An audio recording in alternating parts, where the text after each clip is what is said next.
And I'm here today to announce a brand new plan to deliver more opportunity, more security, more fairness, and more prosperity to Black communities. We call it the Platinum Plan. Platinum Plan. And that's a contract with Black Americans, and it's going to be something that people talk about for a long time to come. If you vote Republican over the next 4 years, we will create 3 million new jobs for the Black community, open 500,000 new Black-owned businesses, increase access to capital in Black communities by $500 billion. And this includes investing in community development, financial institutions, and minority depository institutions. Build up peaceful and safer urban neighborhoods with the highest standards of, and you know this, of policing. We want the highest standards. We have to have highest standards of policing. Bring even greater fairness to the justice system. We did criminal justice reform. We remember that. Even greater, we will create a national clemency project to right wrongful prosecutions and to pardon individuals who have reformed their life. We saw Alice, right? We love Alice. She had another 24 years to go. Can you believe it? She served 22 years. She had another 24 years to go. It was ridiculous. And she is a great woman. Create a ladder of opportunity for African-American children by delivering school choice to every parent in America. So important. Give Black churches the ability to compete for federal resources for their communities. Bring better and tailored health care to address the historic disparities that we've had for so many years. You know that. This includes investing in treatments for kidney disease, diabetes, high blood pressure, sickle cell disease, and maternal mortality. Advance home ownership and wealth building in the Black community. Bring more manufacturing back to the USA, which we're doing anyway, and back to the inner cities, which have been largely forgotten, although not so much in the last 3 years when you get right down to it. Thank you. End Democrat policies that import low-wage foreign workers from overseas to replace Black workers in our inner cities. Joe Biden cares more about the citizens of foreign countries than he does about Black Americans living in our own country. I will always put Americans first, and that includes, very, very importantly, Black Americans. And there's much more in our plan, which we're releasing today, so we'll get everyone a copy, and it's actually been very well received, and we appreciate that. The Platinum Plan is a bold vision that we can and really will achieve over the next 4 years, and we'll be able to do it, if not sooner. Unlike my opponent, I'm not a career politician, thank goodness. I get results and I keep my promise, and you've seen that. You've seen that. Together, we will not only build up America's Black communities, we'll help with your vote, with the Platinum Plan, we'll lift up all forgotten communities, and we'll strengthen our entire nation. And we are going to have an incredible 4 years, but more importantly, we're going to have an incredible 40 years. We're going to have many, many great years because we're setting a foundation for the future. So when I'm not here, you're going to be here forever, especially look at these young people over here. You're going to really be there for a long time, but we want this for long term. This year, the Republican Party has 26 Black Republicans running for Congress. Where are they? Are they here? Are they here? A lot of them are here, right? Whoa, that's a good-looking group of people. And you're doing well, just about in every instance. Well, we're going to help you to do even better. We'll be helping you. You watch. And we're thrilled to be joined today by 8 of them. Raise your hand. Which are the 8? Oh, that's so great. Yeah. They have what it takes. That's great. That's fantastic. Great job. One of them I've endorsed very strongly. I saw an ad that I liked. I thought it was great. Raise your head, please. What a great. They've been now endorsed, I will tell you.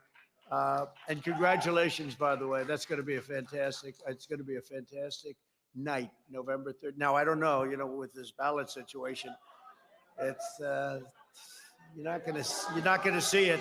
November 3rd, the Democrats are playing games. You see that? You see they found ballots in a waste paper basket. They found ballots dumped in a stream. Take a look at Iowa, the primaries. You remember the primary? They went to Iowa. We love Iowa, but they tried this ballot concept, and they still don't know who won. That was a long time ago. That was in their primary, the first primary. And it's a very terrible thing that's happening, very, very terrible thing. But you're going to be raising the hand, if not November 3rd, hopefully shortly thereafter. I know you're going to be raising your hand. With me, we may end up in a dispute for a long time because that's the way they want it. But we're going to end up winning, that's for sure, okay? We're going to end up winning. When I give my State of the Union address next year, I look forward to welcoming a historic number of Black Republican members of Congress, and we're going to take back the House. We're going to take back the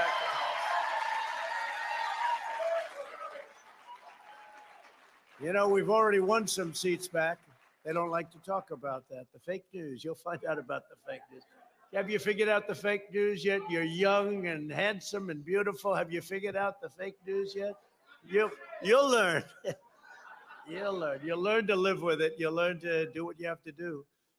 But we are going to take back the House. I think we're only 17 short now. We picked up a couple. We just won a big one in Los Angeles. We haven't won in 22 years. California.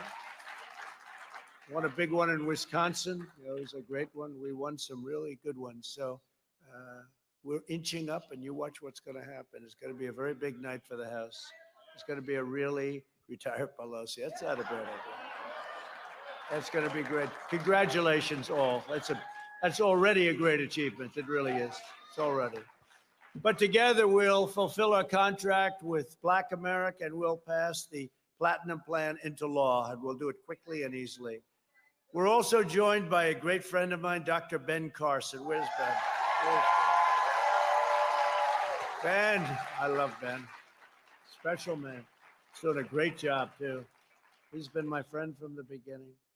Can I tell the one story, Ben? He came up to me he was campaigning. He was the toughest one. I mean, to tell you what, we had some really tough ones. A lot of them like to try and say they were tough, but they weren't, like Kasich. He only had one thing. He wouldn't leave the race. He'd get -1. He's going on to the next one. This guy did great. He was incredible. And he came up to me during the race, and he was doing well. He said, "You know that you're going to win, don't you?" I said, "Excuse me?" He said, "You know you're going to win." He was doing great. And he was really like in second and third and fourth and back to second. I mean, he was right up there. He was great. I said, we got to get this guy out of here. But he came up to me, he did, and he said, "You're going to win." And I'll let him tell you the rest of the story if he'd like to do it sometime. But he gave a very specific reason, and I will never forget what he said. But he said, "You know you're going to win, don't you?" And I just thought it was really nice. And you know what I'm talking about, Ben. So Ben Carson, what a job he's done, too. Respected by everybody. Thank you, Ben.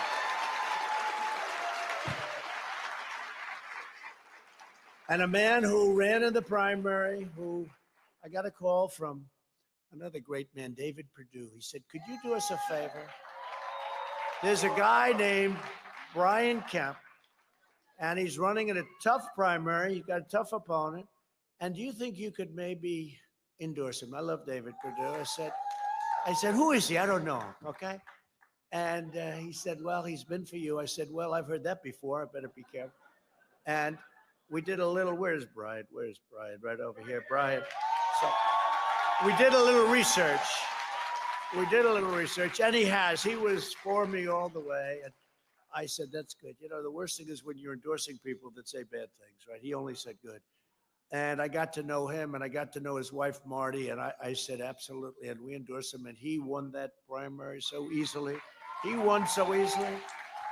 And they're still trying to figure out what happened in the race. I've been watching. You know what? It wasn't that close. He won by like a lot, actually. You know, he didn't win by 15 votes. He won by a lot. How many votes was that? That was a lot. Well, we won't call it a landslide, but it wasn't very close, you know. How many votes was that, Brian? It was a lot. 51. To me, you know what that is? That's Yankee Stadium for a World Series. Oh, you know, people would say, oh, that was tight. I don't think, like I heard I won Michigan by 12,000. I said, that's an almost full Madison Square Garden, you know? Not quite full, but that's Yankee Stadium for the World Series. I think that's a lot. We look at it differently. But I do want to introduce also David Perdue, who is, he is really an incredible guy. He loves everybody in this room. Where's David? David, please stand up. Is that right? Did you make that call? You made that call. He made that call, and that was a good call because your governor's doing a great job, and David's doing a great job, and I hope you can support David and Brian and all of them. They're incredible people. Thank you. Thank you. Thank you, David, for everything. Thanks also to Oklahoma's first Black Speaker of the House, T.W. Shannon. Where's T.W.? Oh, I like that. I want to do that. I want to do that. Thank you, T.W. Great reputation. Thank you very much. And a friend of mine who, my children, you know, they'll always be children. They may be a little older than children, but they're always my children. They love her, Lynn Patton. Lynn, thank you. Thank you. Thank you, Lynn. Thank you. And if you're a UFC fan, anybody like UFC? It's, I'll tell you what, that's right, Usman. He goes, Usman. He's, I know who he is. He's tough. That's who he is. Kamaru Usman. Where is our champ? Come on, champ, get up. Man, oh man, oh man. What a fighter you are. I don't want to mess with him. I may weigh a couple of pounds more. Do you think I could take you to fight, champ? I don't think so. He goes, no. I think you're right, champ. But I watched a fight you had a couple of months ago. Unbelievable and talent, but right up here too, you know? It's a combination. The muscles are important, but you got to have the other. You got to have the... You know, he actually looks very good in the suit, but he's one of the few people who look better without a suit. There aren't too many of us. Hey, there aren't too many of us that can say that, right? Right, men? The men in this audience, huh? But I just want to thank you, champ, and good luck. I'll be watching. You have a big fight coming up, and I'll be watching, and it's a great group of people, great group of champions. Thank you very much. Thank you. Another great fighter, Ali Abdelaziz, who is tough. Where is he? There he is. Oh, you're tough. You're so tough, the two of you guys. I'd like to see you both fight, but there's a little weight difference, I guess, right? You probably think you could take him, right? But what is the difference in weight? What is it? 20? 10? I know. What is it though? And how were you a fighter at one time? And how good you pretty good? Not good as him. Nobody else is either. So you know, that's easy. Yeah, you were a good fighter. Also, Atlanta's top hip hop producer, Polo. Do you know where is he? Where is he? The Don. You know, Don King used to call me the Don, right? He still does actually. But you didn't get it from Don King, I know that, right? Nice to see you. Great to have you. Great to have you. Thank you very much. Do we have another UFC fighter here? Because I had heard yes, because I know we had somebody else go. I just don't want to skip it in case we do. I have a lot of respect for them. Anybody gets in a ring and does that and comes out winning, to me, I have a lot of respect. And when you become the champ, I want to tell you, that's a hell of a thing. That's what you live for, the belt, right? The money or the belt? You know what? If you get the belt, the money comes, right? So great going, champ. Fantastic. Over the last 50 years, Black Americans have mostly voted Democrat, but every day more Black Americans are deciding that the old way is not working. 5 decades of evidence prove that Democrat politicians do not care about the Black community. They only care about power for themselves, whatever that means. My opponent is offering Black Americans nothing but the same old, tired, empty slogans. By the way, he's staying in again today. The guy. Hey, champ, if I lose to a guy that's like you losing to a fighter that, hasn't worked out in the last 6 months. This guy never goes out. It's terrible, huh? Oh, you better make sure we're not going to be very embarrassed. I lost to a guy that didn't campaign. You know why he's not campaigning? I guess it's an energy factor. So what the hell is going on? If I lose to a man that doesn't campaign, no, he's announced every day, we're going to stay in today. I don't know. Hey, I can't tell you. But the Democrats are angry at him. They say, you can't do that. I just left Florida. And from here, I'm going to Washington. Then I'm going to Virginia. Then I'm going to someplace else and someplace else. By the way, I see Kelly and I see Collins back there. Will you please stand up? Okay, please. Please.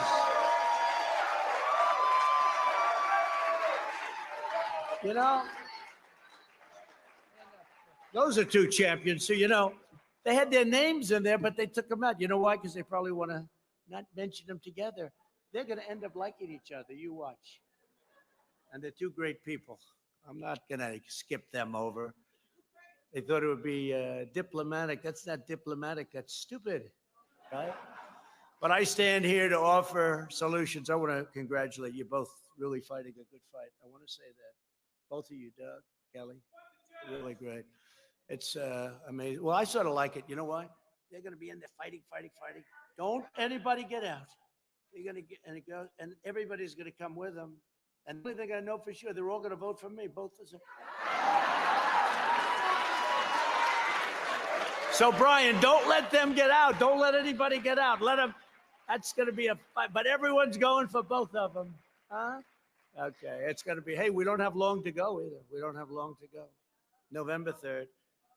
I've spent the last 4 years reversing the horrible damage Joe Biden inflicted on the Black community over 47 years. 47 years. He always says, oh, I should have done this.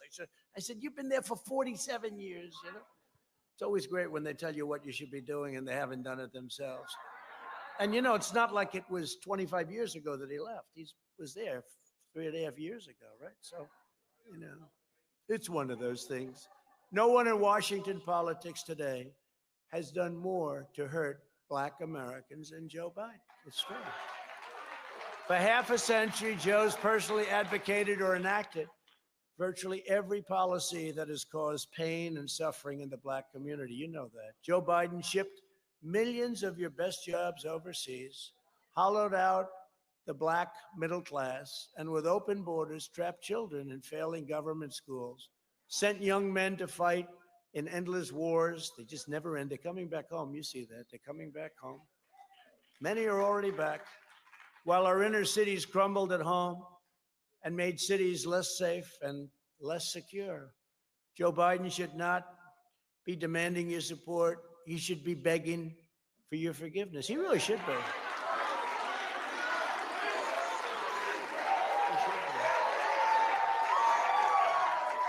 He should be.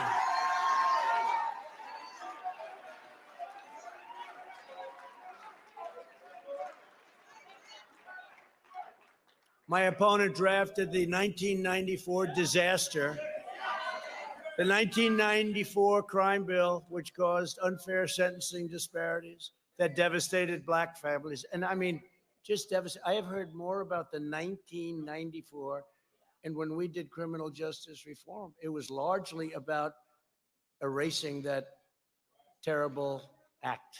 That was his deal. I rolled back the unfair provisions of the 1994 Biden crime bill, and I signed it into groundbreaking criminal justice reform, which people are so happy about. Even my enemies are saying thank you for that. Today, we're glad to be joined by the first person to be released under the First Step Act, who I was honored to have as my guest at the State of the Union, a really wonderful man, Matthew Charles. Where's Matthew? Where is Matthew? There's Martha. What a good man. What a smile. I looked at that smile from the podium downstairs. I was surrounded by all those killer politicians. And I looked at Matthew, who's the nicest looking guy in the house. Thank you, Matthew. You're doing well, Matthew, right? That's great, Matthew. You deserve what you got. You deserve it. Biden supported the twin disasters of NAFTA and China's entry into the World Trade Organization, which eliminated 1 in 4 manufacturing jobs held by Black Americans. You know that. Joe Biden's globalist agenda closed down factories in Baltimore and sent them just see what happened. They said, we're here because we need money again. I said, what do you mean again? And I forgot about it. I said, all right, well, what is, and they got it. And then the third year, David, they came in again, right? And I said, what is this? What are you guys here for? I mean, you're great people, but why? Well, we don't have any funding. They don't have permanent funding. So they could be shut out if they had the wrong president. You know, honestly, you could have the wrong president and you wouldn't get 10 cents. They wouldn't give you anything. And I said, that's terrible. So you come up here do you like doing it? No. And the one gentleman looked at me and said, we feel like beggars. That was a hell of a statement. You know, I said, I understand that. And I said, we can't let this happen. So we worked on it.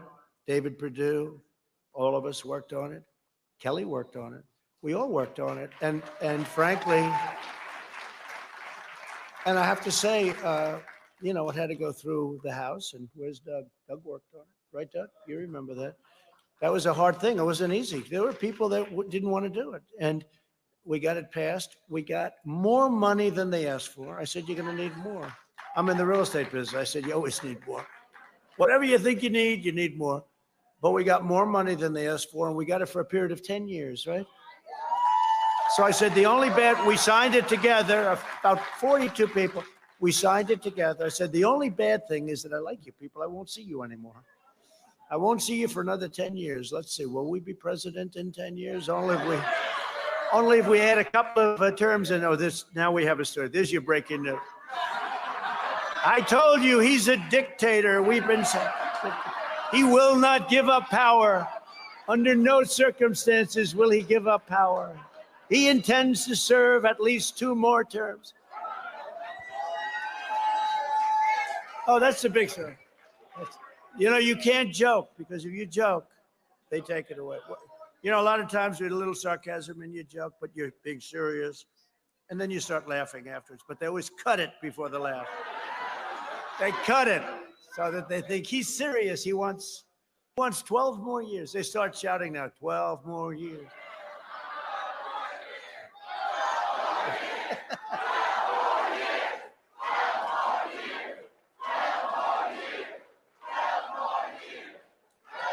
Thank you. Earlier this year, Biden said that if you don't vote for him, then you ain't black. You know that. And this was very outrageous. This was offensive. In fact, he was very derisive of the Black Americans when he very negatively compared them to another group of Americans who was very terrible, and he did it. Biden believes that all Black Americans have to think the same way. That's what it was all about. Today's Democrat Party is run by, he doesn't know Black Americans like I do. That I can tell you. Today's Democrat Party is run by out-of-touch liberal hypocrites who stereotype you, disrespect you, and sell you out. They're only good for your 6-month period, 6 months before the election. And then they're very nice and they want your vote, and then they, as you say, I like that better than what I'm saying. They forget all about you. They're gone. They're gone. Biden wants to lecture the country about racial justice when he spent his career hurting Black Americans, hurting Hispanic Americans, and forging alliances with pro-segregation Democrat senators. You know that. Racial justice begins with Joe Biden's retirement from public life.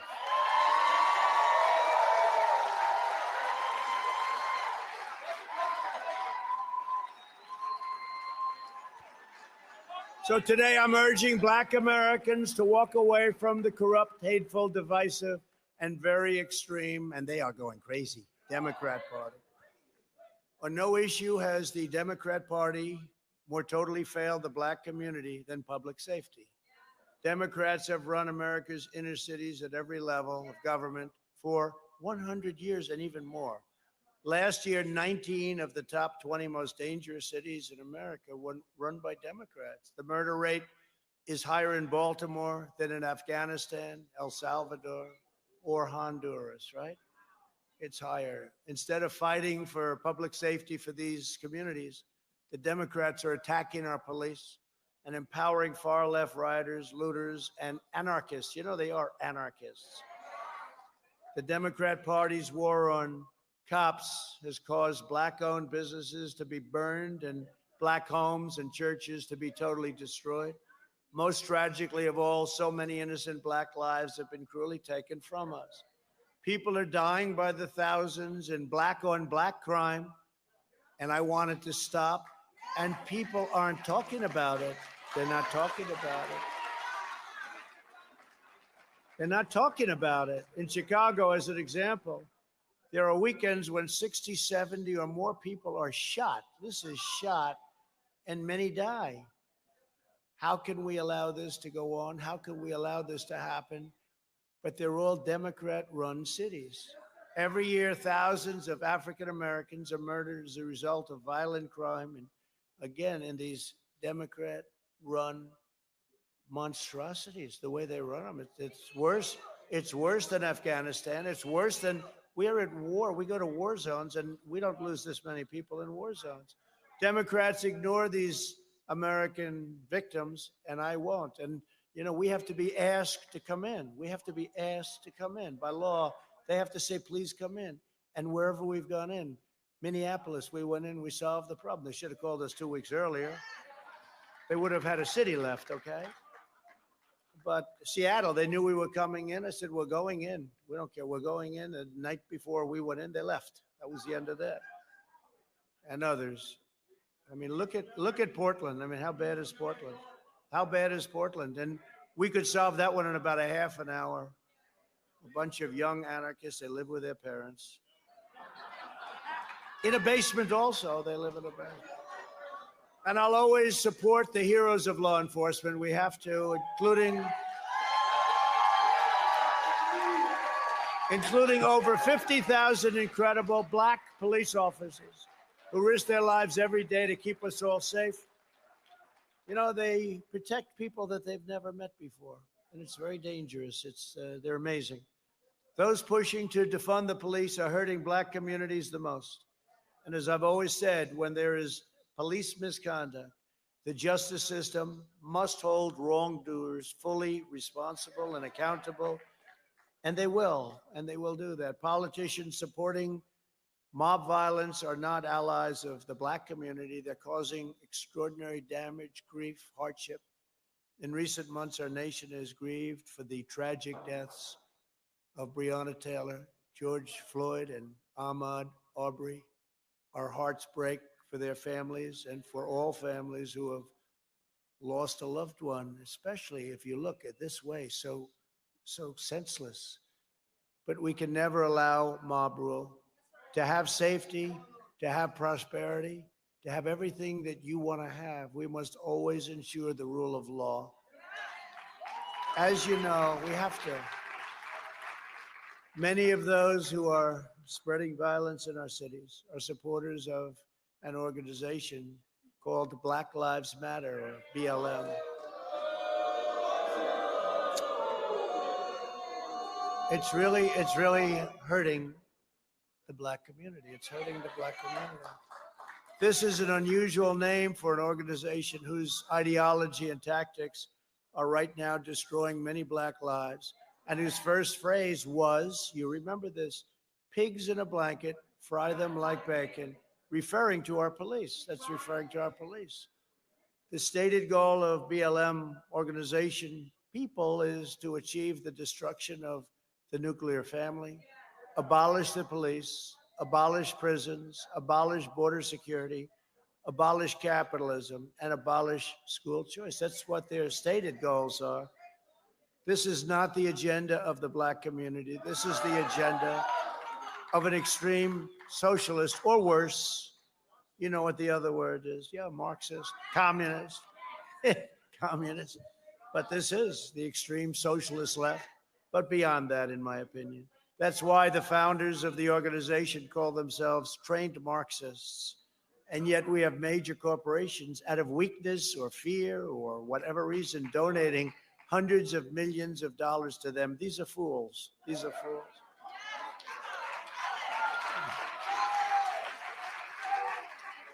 The big progressive corporations donating to BLM should instead be spending their money helping black families rebuild from the left wing, from these horrible left-wing riots. Wealthy liberal hypocrites want to defund the police in our inner cities while living behind walled compounds. They're walled compounds. It's you got to see the way some of these people live. They live pretty well. You know, the funny thing is that if anything ever happened, they'd be the first to go. You know that, right? Let's go get these people. They're fools. They want to get rid of school choice for black children while sending their own children to the best private schools in the land. They want to open borders, and that's what they want. They want open borders for you, but security for themselves. They want top security, but let's open up the borders. Let's let everybody pour into our country so that you won't have jobs left. You won't have anything left. You won't have, and it's a tremendous public health crisis. You know, we built now over 330 miles of wall, and it will be finished soon. And our numbers on the border are now the best they've been in decades, and it's incredible what's happened. The wall has been incredible. 330 miles, David, that's pretty good. A long way, considering we had a party that didn't want to let us build the wall. You know, they wanted the wall 10 years ago. They really wanted the wall. And as soon as I wanted it, they didn't want it. And I said it last night. We had a tremendous rally last night with probably 35,000 people. I said it last night. I said, I made a mistake. I should have said, we will not build a wall. And we would have had funding in about 15 minutes. Instead, I had to win 6 different lawsuits. This was not easy. Crazy Nancy. She's crazy. And you know, do you notice how quiet it is now? Now it's 330 miles. It'll be built first. It'll be completed. We're doing 10 miles a day on average. Think of this. I don't hear anymore about the wall. They don't want to talk about the wall anymore. But the numbers are great. Republicans will always uphold equal justice under the law. We will defend the civil rights of every single American, and we will defend our God-given freedoms, including religious liberty.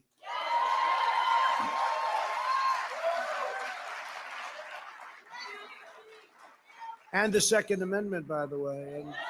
And, Second Amendment.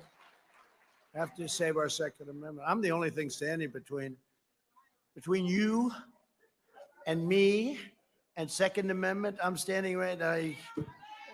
We're not going to be losing our Second Amendment. They're going to get rid of it. You know who they put in charge? Beto. Remember Beto? Beto O'Rourke. That's a Spanish name. He needed the Spanish vote, right? He said, I want Spanish. I said, what about Hispanic? He said, I don't know about that. He knows less about it than perhaps I do. But Beto, remember he had a cover in a terrible magazine. And he said that I was born to run for president. He was hot then, even though he just lost a race to take this. He was hot, you know, and he said, I was born to run for president. But anybody that says that is a sure loser. Can you imagine if I said that? I said, I was born to run for president. You said, this guy's whacked out. This guy, it's not an easy deal going on over here, I'll tell you. I had a very nice life before. You know that? You sort of read about my life. You knew a lot about my life. I had a great life. What the hell did I do this for, David? What did I do this for, David Perdue?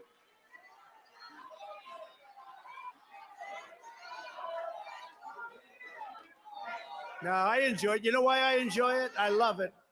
Oh, by the way, did you see they just caught the FBI? Did you see the text messages? Oh, it's brutal. One of the guys said, listen, this is really illegal. I want insurance.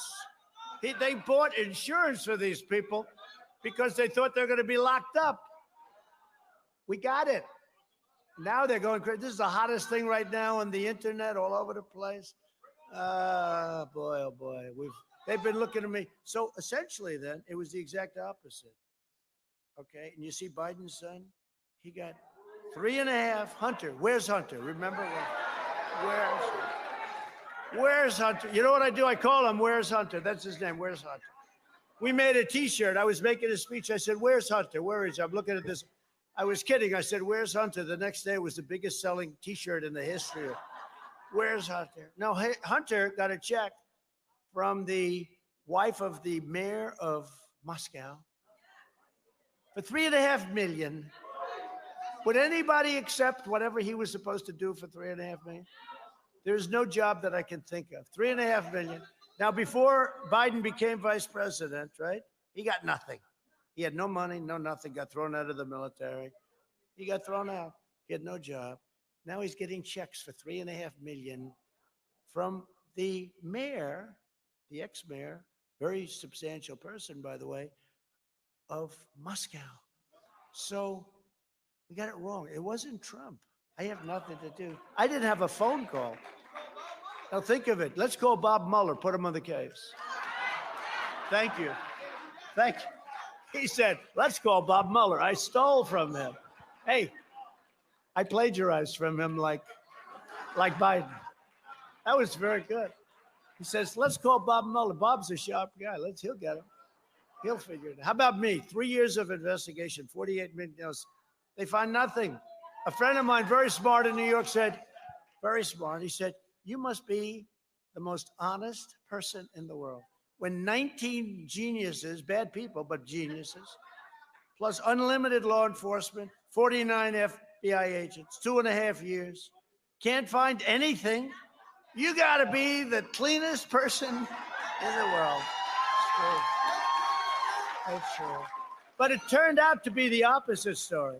It was them who was dealing with Russia. David, if you guys could start working on that when you get back. Doug, please, if you don't mind. You were so incredible to me. And if you don't mind, think of it. It was the exact opposite, Doug. He's trying to defend us. Please defend the president. Well, it turned out to be the opposite. They were the ones that were dealing with Russia. It was a disinformation campaign. Kelly, start working on that with David, please, okay? I think Monday morning would be okay. Well, we are appointing a Supreme Court justice tomorrow.